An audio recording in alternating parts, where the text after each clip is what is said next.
Okay, तो मैं तैयार हो गई और मैं थोड़ा लेट ही जा रही हूँ क्योंकि देखो 11 बजे का बोला था इन लोगों ने और शाइन आ रही है। हाँ, इस तरीके की फॉल आ रही है। हाँ, ये कलर ग्रीन है क्या? ग्रीन है।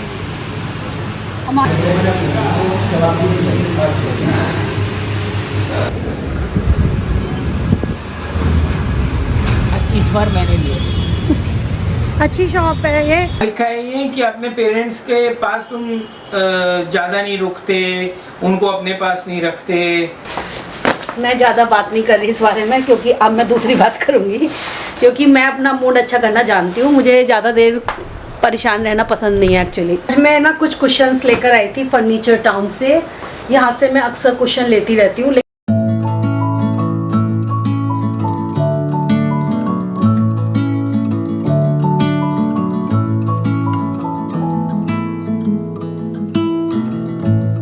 Good morning guys, welcome to Indian mom studio. कहीं से वापस लौटने के बाद अपनी रेगुलर लाइफ में फिर से रूटीन में आने में काफ़ी समय लग जाता है, लेकिन अब मैं इस चीज़ में एक्सपर्ट हो चुकी हूँ क्योंकि मेरा बहुत सारा काम बाहर का भी रहता है, कहीं जाना भी पड़ जाता है। तो ऐसे में वापस से अपने रूटीन में आने में पहले मुझे समय लग जाता था, लेकिन अब मैंने इस चीज़ को सीख लिया है।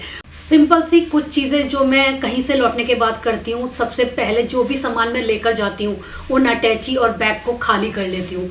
जो गंदे कपड़े होते हैं मैं मशीन में डाल देती हूँ, जो हाथ से वॉश करने वाले होते हैं वो बाथरूम में रख देती हूँ एक साइड में, जब शावर लेने जाऊँगी तब वॉश कर लूँगी। और इस चीज़ में मैं बिल्कुल भी लेज़ी फील नहीं करती हूँ। जैसे ही मैं कहीं से बाहर लौटती हूँ मैं ये काम उसी दिन तुरंत कर लेती हूँ। मानिए मेरी इस आदत ने मेरी लाइफ को काफ़ी आसान कर दिया है। टॉयलेटरी बैग मैं हमेशा रेडी रखती हूँ, उसे कभी खाली नहीं करती, वो मेरे अलमारी में एक जगह रखा रहता है। बाहर जाने के लिए मैंने अलग से टॉवल ले रखे हैं, तो वही बस मैं लेकर जाती हूँ और जब वापस आती हूँ तो उनको वॉश करने के लिए डाल देती हूँ। शूज़ और स्लीपर्स जो भी मैं लेकर जाती हूँ उसके लिए मैंने एक्स्ट्रा बैग ले रखे हैं ट्रैवलिंग के टाइम के लिए। वापस लौटने पर उसे शू रैक में रख देती हूँ और बैग्स भी साइड में लगा देती हूँ। तो इन कुछ हैबिट्स की वजह से मेरा जो काम है वो आसान हो जाता है, मेरी लाइफ इजी हो जाती है। कहीं से लौटने के बाद मुझे ज़्यादा हौच पौच नहीं लगता है। सेम डे ज़रूर लगता है कि जब मैं लौटी हूँ मुझे सेम डे काम ख़त्म करना है, मैं अगले दिन के लिए कभी पेंडिंग नहीं छोड़ती। तो सुबह की चाय बनकर यहाँ पर तैयार हो गई है। चाय पीने के बाद बाकी काम करे मैंने।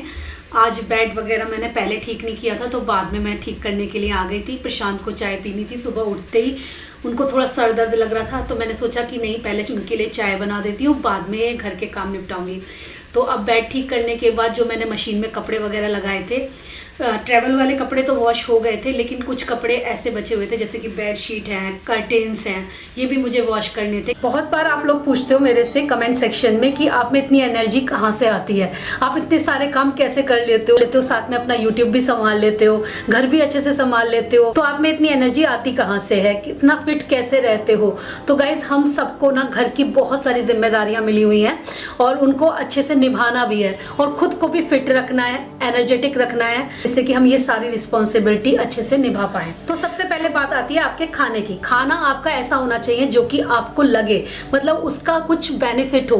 अगर आप बहुत ज़्यादा बाहर का खाना खाते हो तो वो आपकी बॉडी पर बिल्कुल भी वर्क नहीं करता है। तो किसी भी तरीके के विटामिन आपको नहीं मिलते हैं, मिनरल्स नहीं मिलते हैं, तो आपकी बॉडी वैसे भी लथार्जिक हो जाएगी और आप जो है अच्छे से काम नहीं कर पाओगे, बहुत ज़्यादा लेजी फील करोगे। मैं आपको इसका एक अल्टरनेट बता रही हूँ जो कि बहुत ही ज़्यादा आसान है, जिसे आप ब्रेकफास्ट या लंच के बाद आराम से ले सकते हो। मैं बात कर रही हूँ यहाँ पर फाइटिका के वीटा 365 के बारे में। तो इसकी एक टैबलेट आपको ब्रेकफास्ट या लंच के बाद ले लेनी है। इसमें ना बहुत कुछ है जो कि आपके ओवरऑल बॉडी के लिए, स्किन के लिए, आपके बालों के लिए बहुत फायदेमंद है। ये इम्यून सिस्टम को इनहेंस करता है, स्टेमिना को बिल्डअप करता है और विटलिटी को बूस्ट करता है। तो ये ओवरऑल आपके हेल्थ के लिए बहुत अच्छा है।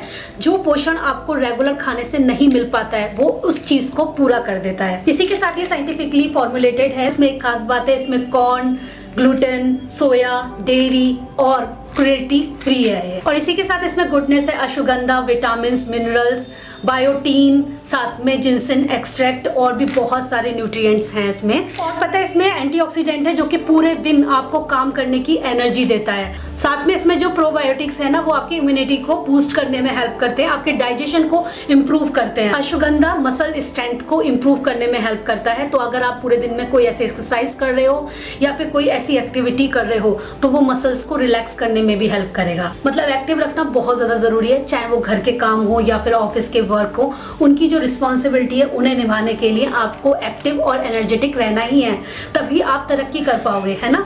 तो उसके लिए अगर आप ये हेल्थ सप्लीमेंट लेते हो तो आपको बहुत फ़ायदा मिलेगा। तो इसको लेना बहुत ही आसान है। जब आपने ब्रेकफास्ट कर लिया हो या लंच कर लिया हो उसके बाद आप एक ले सकते हो।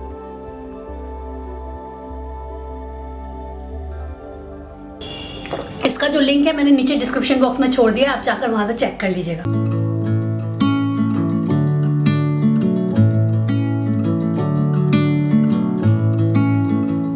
घर के कामों के साथ अगर थोड़ा बहुत मुझे समय मिल जाता है तो मैं अपना थोड़ा बहुत स्किन केयर वगैरह भी कर लेती हूँ, लेकिन इतना समय तो नहीं मिल पाता भागती दौड़ती हुई लाइफ में। थोड़ा बहुत जो भी मिलता है उसमें जितना कर पाती हूँ।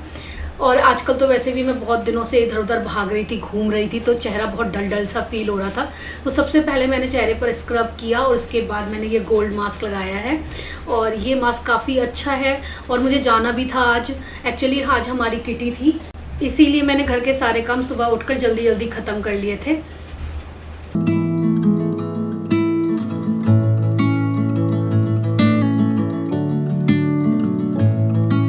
यहाँ पर मैं रेडी हो गई हूँ, बस लिपस्टिक लगानी रह गई थी। मैंने आज ब्लैक कलर की ड्रेस पहनी है, पूरा आउटफिट मैं थोड़ी देर में दिखाऊंगी। इसके साथ मैंने रेड लिपस्टिक चूज़ करी क्योंकि जो थीम था वो कुछ इस टाइप का था। मुझे लगा थोड़ा ब्राइट कलर ज़्यादा अच्छा लगेगा। और वैसे भी जब आपको थोड़ा सिंपल रहना हो तो ब्राइट कलर की लिपस्टिक्स जो होती हैं वो आपको इन्हेंस कर देती है तुरंत। जब आपने ज़्यादा मेकअप किया हो तब लाइट कलर की लिपस्टिक भी चल जाती है, लेकिन अगर आप बहुत मिनिमल मेकअप कर रहे हो तो उसके साथ एक डार्क कलर की लिपस्टिक लगा लो, एकदम से चेहरा इन्हेंस हो जाता है। यहाँ पर मैं अपने लिए ईयरिंग चूज़ कर रही थी। ये दोनों ईयरिंग अलग अलग जगह से मैंने परचेज़ किए हैं। जो आप झुमकी टाइप देख रहे हो ये मैंने गोवा से लिए थे लास्ट डे जब मैं लौट रही थी, और जो दूसरे वाले वो सरोजिनी नगर से लिए थे। और मैंने जो लास्ट व्लॉग में पहने थे ना ईयरिंग, वो भी आप लोगों ने काफ़ी पसंद किए हैं। काफ़ी लोग पूछ भी रहे थे वो मैंने कहाँ से परचेज़ किए थे। तो वो मैंने एक बार सदर गई थी तो सदर में ज्वेलरी मार्केट है, वहाँ से लेकर आई थी। बहुत सुंदर है वो भी। और यहाँ पर मैं रेडी हो गई हूँ। लास्ट में मैंने डिसीजन लिया कि मुझ पर ना ये गोल वाले ज़्यादा अच्छे लग रहे हैं, तो मैंने फिर वही डाल लिए।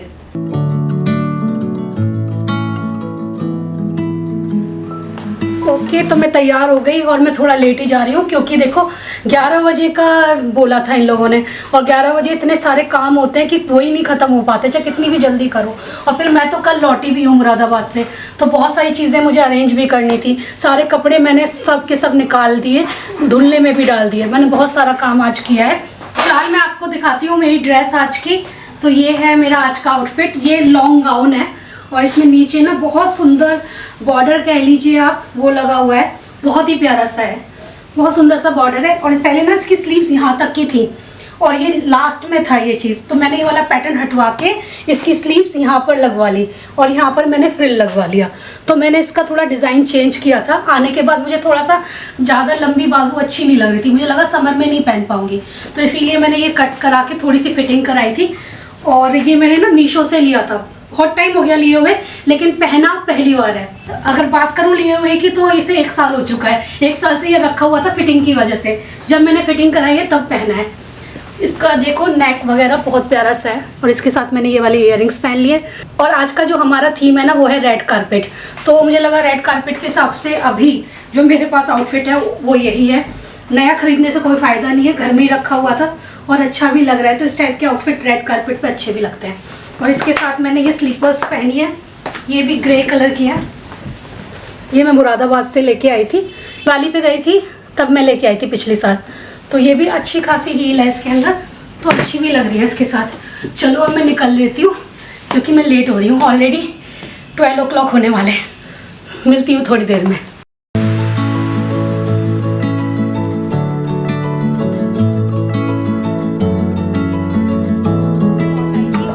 जा रही हूँ कर्टेंस देखने के लिए, क्योंकि हमारे लिविंग रूम के कर्टेंस अब चेंज होंगे। सोफ़ा तो आएगा ही आएगा, लेकिन मैं थोड़ा कर्टेंस का हिसाब किताब देख कर आ रही हूँ। देख रही हूँ कि किस टाइप के कर्टेंस हमारे लिविंग रूम में अच्छे लगेंगे। वो जिनसे हम बनवाते हैं ना कर्टेन, वो अच्छे से जानते हैं हमें, तो वो हमें अच्छे से सजेस्ट भी कर देते हैं। तो मैं अपने ना लिविंग रूम की काफ़ी सारी पिक्चर्स निकाल के लेकर जा रही हूँ, उनसे ये आइडिया लूँगी कि इस वॉल के साथ किस टाइप के कर्टेंस अच्छे लगेंगे, किस कलर के अच्छे लगेंगे, तो वो हमें पूरा आइडिया दे देंगे। तो बस प्रशांत भी उधर उधर रेडी हो गए, मैं तैयार हूँ यहाँ पर। शाम हो रही है अभी और शाम को ही टाइम मिलता है एज़ यूजुअल, तो बस हम लोग निकलते हैं।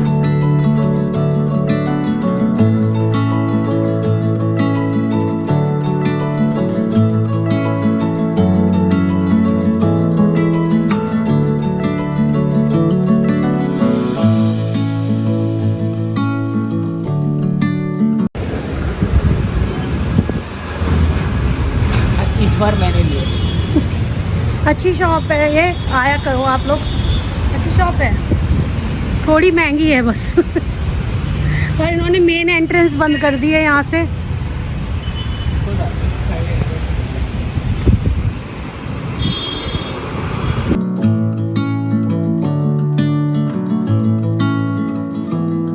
आरंभ, यहाँ पे हम बहुत आते हैं पढ़ते पढ़ते देख।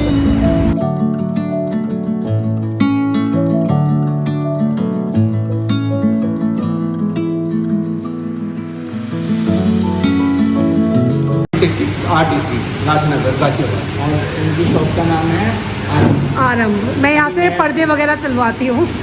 तो अब इन्होंने ये बहुत अच्छी शॉप खोली है, पूरा डेकोर की है, तो मुझे काफ़ी पसंद आया डेकोर।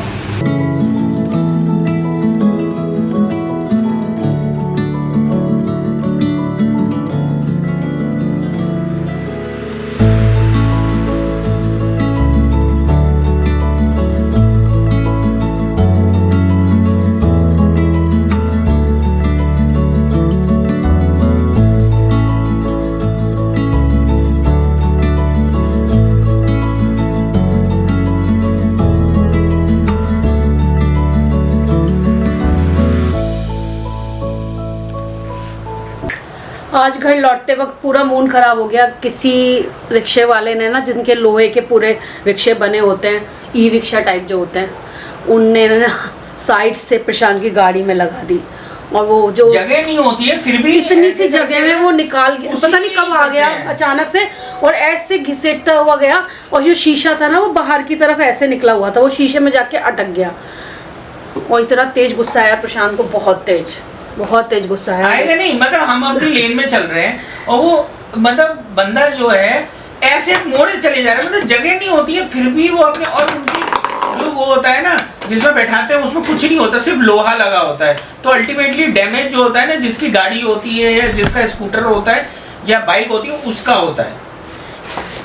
मैं ज़्यादा बात नहीं कर रही इस बारे में, क्योंकि अब मैं दूसरी बात करूँगी, क्योंकि मैं अपना मूड अच्छा करना जानती हूँ। मुझे ज़्यादा देर परेशान रहना पसंद नहीं है एक्चुअली, ये मेरी नेचर में नहीं आता है।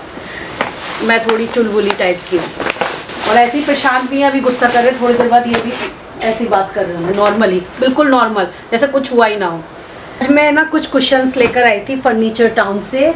यहाँ से मैं अक्सर कुशन लेती रहती हूँ, लेकिन मैं वो वाले लेती हूँ जो डिस्काउंट रेट पे होते हैं इनके। बताती हूँ अभी आगे चल के। ये है इनका एड्रेस, काफ़ी लोग पूछते रहते हैं एक्चुअली, यहाँ पर मेंशन है इनका एड्रेस।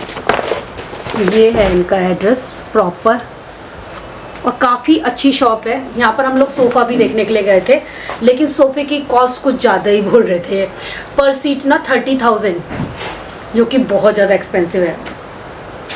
और कुछ अगर बहुत ज़्यादा महंगा बताया, 30,000 रुपीज़ पर सीट। मतलब अगर 3 सीटर भी लोगे तो लाख रुपए का पड़ता है। तो सोफ़ा मुझे नहीं लगता कि इतने एक्सपेंसिव की हमें जरूरत है, बिकॉज हम लोग हर 2 साल में चेंज करते हैं, 2 या 3 साल में। सोफा तो हमने फिर भी 5-6 साल चलाया है, अपना कपड़ा ही चेंज किया था उसका, लेकिन फिर भी ना हम लोग अच्छा, अगर कपड़ा नहीं चेंज करते तो सोफा तो 3 साल चलाया है ना। अगर चेंज किया तो हमारा मन तो 3 साल बाद ही हो गया था। तो अगर हम 1 लाख रुपए का सोफा खरीदते हैं या 1.5 लाख रुपए का, क्योंकि वो सिर्फ 3 सीटर ही 95,000 के करीब का था, और 5 सीटर करोगे तो और 1.5 लाख का पड़ेगा, तो वो थोड़ा महंगा लग रहा था। मैं कीर्ति नगर ही जाऊंगी, क्योंकि वहीं पर मुझे लग रहा है रीजनेबल प्राइस में मिल जाएगा। मैंने पूछा भी उनसे कि भैया तुम्हारा इतना एक्सपेंसिव क्यों है, उनके पास कोई ऐसी वैलिड एक्सप्लेनेशन नहीं था कि इसलिए वो है, ये है, या पर्दा है, या कुछ बताए, ऐसा कुछ नहीं। देखता हूँ कौन है वो। मैंने सैलेड के लिए कुछ चीज़ें ऑर्डर करी हैं।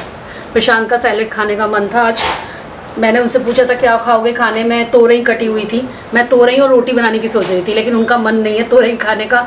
उन्हें तोरई, लौकी ये सब इतना खास पसंद नहीं है। वो बोलते हैं मेरे लिए तो तुम सैलेड बना दो। मैंने कहा चलो तुम्हारे लिए सैलेड बना देती हूँ। तो फर्नीचर टाउन से ना मैं क्या करती हूँ, ज़्यादातर आप अगर उनसे वो लोगे ना, ये वाले पीस जो उनके नए आते हैं बिल्कुल एकदम जो फ्रेश आते हैं, पीस तो ये भी फ्रेश हैं, लेकिन जो बिल्कुल फ्रेश पीस होते हैं जो बिल्कुल एकदम स्टार्टिंग में आते हैं ना उनके, वो बहुत महंगा देते हैं। जैसे कि पर पीस 1500 रुपये देते हैं वो कुशन का। लेकिन यही वाले पीस जब कुछ बच जाते हैं तो वो बाद में ना डिस्काउंट रेट पे सेल करते हैं। तो क्या होता है ना, जैसे कि मान लो किसी ने 5 पीस लिए, किसी ने 7 पीस लिए, इनके पास तो बहुत सारे इकट्ठे होते हैं, लेकिन लास्ट में जब जो कुछ पीस बचते हैं, 2 बच गए या 3 बच गए, तो उसमें वो क्या करते हैं, डिस्काउंट रेट पे निकाल देते हैं। और इस टाइप के जो कुशन्स होते हैं ना, वो मेरे बेड पर काम आ जाते हैं। मैं भी सोफे के साथ 4 या 5 ही लूँगी, लेकिन जब बात आती है बेड की, तो बेड पे तो 2 भी कुशन अच्छे लगते हैं। तो इसीलिए मैं इन कुशन्स को ले आती हूँ। उनकी क्वालिटी बहुत बढ़िया है यार। मैं 3 साल से इनसे कुशन्स ले रही हूँ और इस जैसी क्वालिटी मुझे कहीं रिसीव नहीं हुई है, ना अमेज़ॉन पे, ना कहीं और किसी शॉप पे डेकोर की। बहुत अच्छी क्वालिटी है, मतलब अंदर ना फॉर्म वॉर्म लगा के, फॉर्म भी ऐसी वैसी नहीं, अंदर आप देखो ना कपड़ा बहुत अच्छा है। सिलाई मतलब ये खुद करते हैं अपनी फैक्ट्री में, इसीलिए इनके पीसेस मुझे बहुत पसंद आते हैं। तो एक मैं ये लेकर आई हूँ बेड पे डालने के लिए, किसी भी बेडशीट के साथ चल जाएगा। ग्रे और aqua green, aqua blue colour है ये। तो 2 मैं ले आई है ऐसे, और ये मुझे पड़े हैं 350 का एक, ये मुझे पड़ा है 250 का एक। ये भी 2 पीस लाई हूँ मैं। कुछ उनके पास 1-1 पीस वाले भी थे, लेकिन फिर 1 पीस का मेरे को काम नहीं लगता। मुझे लगता है कि 2 तो हो कम से कम एक जैसे। तो ये रहा डिज़ाइन। इनको कितना भी वॉश करो, कितना भी धो, बहुत अच्छे से चलते हैं। और ये भी 250 में है। ये मैं बेज कलर में लाई हूँ। बेज कलर बहुत सारी चीज़ों पे चल जाता है। सोफे पे भी अगर आपको कॉन्ट्रास्ट में डालना है तो भी चल जाते हैं, कि 3 अलग कलर के डाल लिए, 2 अलग कलर के डाल लिए। तो ओवरऑल ये मुझे सही प्राइस पे पड़ जाते हैं। तो आज जो मैं सैलेड बना रही हूँ ना, वो मैं काले चने का बना रही हूँ। काले चने स्प्राउटेड वाले उस पर मिल गए थे बीबी डेली पर, तो वहाँ से मंगा लिए। तो इनको हल्का सा विसल दूँगी।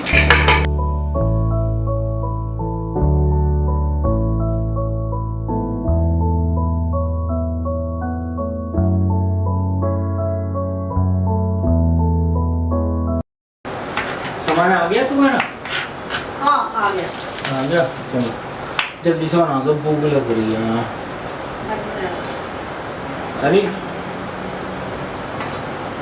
ये कैसे कमेंट आए लोग, कुछ लोग तो क्या क्या कमेंट करते हैं। तुम क्यों पढ़ रहे हो, रहने दो ना। सब लोग नहीं, मैंने मना किया है ना कमेंट सब लोग नहीं, लेकिन कुछ लोग तो ऐसे कमेंट करते हैं ना, मतलब खुद चाहे वो कर रहे हो चाहे ना कर रहे हो, लेकिन दूसरों को शिक्षा जरूर बांटनी है। लिखा है ये कि अपने पेरेंट्स के पास तुम ज़्यादा नहीं रुकते, उनको अपने पास नहीं रखते हैं। क्या मतलब है? मतलब वो अपनी दुनिया में जहाँ है वो खुश हैं, हम यहाँ हैं हम खुश हैं। जब हमें लगता है कि हमें मिलना चाहिए तब हम खुशी खुशी मिल लेते हैं, और वो भी हमारे पास आ जाते हैं, हम उनके पास चले जाते हैं। और ऐसा नहीं है कि सालों सालों नहीं मिलते, हम लोग मिल लेते हैं, जब भी मौका लगता है हम लोग मिल लेते हैं। तो उसमें क्या प्रॉब्लम है? मम्मी पापा का वहाँ पे अपना फ्रेंड सर्कल है, अपनी गैदरिंग है, अपने रिलेटिव्स हैं, 25 साल से वो वहाँ पे रह रहे हैं, एकदम से उठा के मैं उनको यहाँ पे लिया हूँ, है ना, जहाँ पे उनका मन भी नहीं लगेगा। पापा और मम्मी एक कमरे में रहेंगे, हम लोग अपना काम करेंगे, तो वो उनके लिए बहुत अच्छा होगा। वो अपने फ्रेंड्स को और वहाँ पे जो उनकी सोशल गैदरिंग है उन सबको छोड़ के आ जाएंगे, वो बहुत अच्छा है? या फिर हम वहाँ पे चले जाएं, मतलब मैं अपना काम छोड़ देता हूँ, है ना, और रीमा अपना काम छोड़ देंगी, और हम सब लोग, चलो रीमा का नहीं, मैं अपना काम छोड़ देता हूँ और मैं मिनी को यहाँ पे अकेला छोड़ जाता हूँ, ठीक है, और यहाँ से चला जाता हूँ। फिर उसको कभी जरूरत होगी तो फिर मैं क्या करूँगा? मतलब कुछ सेंस वाली अगर लोग बातें करें ना तो अच्छा भी लगता है। मतलब ऐसा नहीं है कि फीडबैक लेना कोई गलत बात है। जब हम सोशल मीडिया पे हैं तो लोग बोलते हैं, लेकिन इससे ये भी मालूम पड़ता है लोगों की थिंकिंग क्या है। थोड़ा मैच्योर डिसीजन या मैच्योर डिस्कशन करने में या मैच्योर कमेंट लिखने में लोगों को कितनी प्रॉब्लम होती है। लोग सिर्फ उतना ही सोचते हैं जितनी मतलब वो सोचना चाहते हैं, उसके ऊपर नहीं देखते। मेरे डैडी, मैं आपको बताऊं तो एक बहुत अच्छी गवर्नमेंट जॉब से रिटायर हुआ है। तो रही बात कि मुझे उन्हें सपोर्ट करना है, मॉनेटरीली तो वो बिल्कुल नहीं है। हाँ, फिजिकली जब भी ज़रूरत होती है तब हम लोग उनसे जाके मिल लेते हैं। और वहाँ पे सोनी भी है, ठीक है। तो ये हम लोगों का आपस का अरेंजमेंट है, हम तीनों का, कि सोनी वहाँ पे मम्मी पापा को देख लेती है, अगर उनको कोई ज़रूरत होती है तो मैं मिनी के संग यहाँ पे रहता हूँ। हम तीनों भाई बहनों में बहुत अच्छी अंडरस्टैंडिंग है। हमें कैसे करना है ये हमारा अभी से नहीं, बहुत पहले से डिसाइडेड है, ठीक है। तो कभी ज़रूरत होती है तो सोनी वहाँ पे पहुँच जाती है और मम्मी पापा की हेल्प कर देती है। और अगर वाकई में उन्हें मेरी ज़रूरत है तो मुझे आई थिंक इतना मैं मैच्योर्ड हूँ, मुझे मालूम है कि कब उन्हें मेरी ज़रूरत है और मैं जाकर उनको हेल्प कर सकता हूँ, ठीक है। तो प्लीज़ आप लोग इस बात की बिल्कुल चिंता मत करिए और बाकी की टेंशन आप मेरे ऊपर छोड़ दीजिए, क्योंकि मेरे मम्मी पापा हैं वो, तो आई थिंक मैं ही टेंशन लूँ तो ज़्यादा बेटर है। तो यहाँ पर मैं ड्रेसिंग के लिए ले रही हूँ ऑलिव ऑयल, उसमें थोड़ा सा चॉप करा हुआ गार्लिक डालूंगी, थोड़ी मैं इसमें फेटा चीज़ डालूंगी, फेटा चीज़ बहुत अच्छी लगती है। और तो ये देखिए फेटा चीज़ ये है जो मैं मंगाती हूँ हमेशा, पहले भी मैंने कई बार दिखाया हुआ है। और ये मैंने थोड़ा सा डाला है। अच्छा, फेटा चीज़ मैं पहली बार उसमें डाल रही हूँ ड्रेसिंग में, वैसे मैं डालती हूँ सैलेड में ऊपर से। यहाँ पे 3 से 4 गार्लिक मैंने चॉप करे हुए इसमें डाल दिए हैं। थोड़ा इसमें मैं चिली फ्लेक्स डालूंगी और थोड़ा सा ऑरिगेनो। अच्छा, किसी भी सैलेड की जो ड्रेसिंग है ना वो उसको बहुत अच्छा फ्लेवर देती है। तो ड्रेसिंग हमेशा ना ऑलिव ऑयल वगैरह की बना सकते हो आप। थोड़ा सा मैं इसमें ना एलोपिनो का सिरप है मेरे पास, वो डाल देती हूँ, उससे थोड़ा सा टेंगीनेस आ जाती है। ऑलिव का भी सिरप आप डाल सकते हो हल्का सा, ये सिरप भी बड़े अच्छे होते हैं।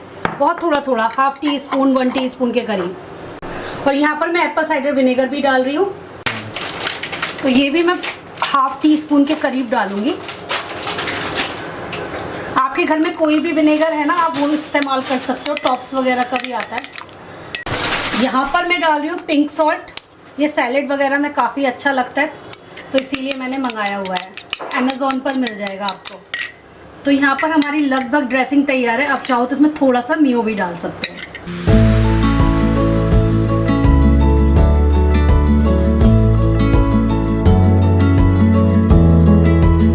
सबसे पहले मैंने बड़ी सी बाउल में डाला लेटस, और खूब सारा लेटस इसमें कट कर लीजिए जब आप सैलेड बना रहे हो, क्योंकि लेटस का ना कुछ भी वेट नहीं होता, बहुत लाइट होता है। इसके बाद मैंने इसमें बॉईल करे हुए चने डाल दिए, जो 1 विसिल में ही बस बॉईल किए थे। साथ में मैंने इसमें इंग्लिश कुकुम्बर डाला है, बीच में से कट कर लिया था। कैप्सिकम डाल दी, 1 डाली थी। आप इसमें रेड येलो भी डाल सकते हो, वो भी बहुत टेस्टी लगती है। मेरे पास यही थी। मैंने यहाँ पर एलोपिनो और साथ में ऑलिव्स डाल दिए थे, और पनीर के छोटे छोटे क्यूब्स कट करके भी डाल दिए थे। सारी चीज़ें मिक्स कर ली मैंने। इसके बाद मैंने इसमें ड्रेसिंग डाल दी, जो मैंने बनाकर तैयार करी थी, जिससे इसमें अच्छा वाला फ्लेवर ऐड होगा।